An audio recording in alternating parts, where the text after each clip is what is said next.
Hey besties, so today we're talking about the OG resistance icons, maroon communities. Basically, formerly enslaved Africans who looked at colonial rule and said, yeah, no thanks.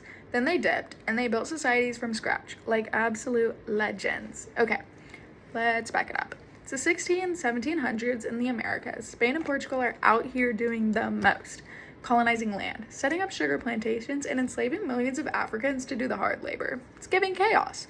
But not everyone was about that life.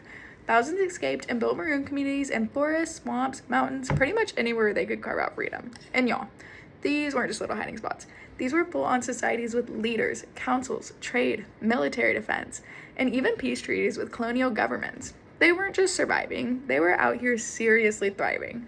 Some even had indigenous and poor white members as part of their community.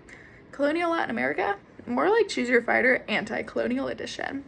Martin and Wasserman call them a challenge to the institution of slavery, and honestly, that is such a power statement. These communities didn't just resist, they redefined what freedom could look like. Okay, but let's talk about Palmeiras, because she was that girl. Located in what's now Brazil, Palmeiras popped up in the 1600s and lasted until 1694. That's almost a whole century of freedom.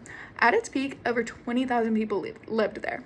It's not just a little camp. This was a federation of Moca-Ombos, aka lots of maroon settlements, with a ruler named King Gangazumba.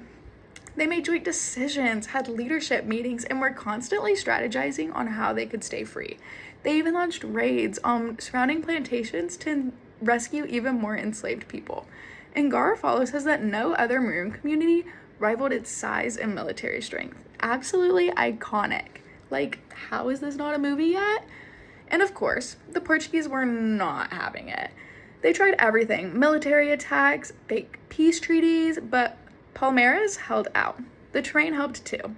A far distance from other societies, and dense forests basically acted like natural armor. But here's what gets me. Why don't we hear about Palmeiras and other maroon communities more often? Like, it lasted longer than some European colonies did. Let that sink in. So yeah, maroon communities weren't just some side story.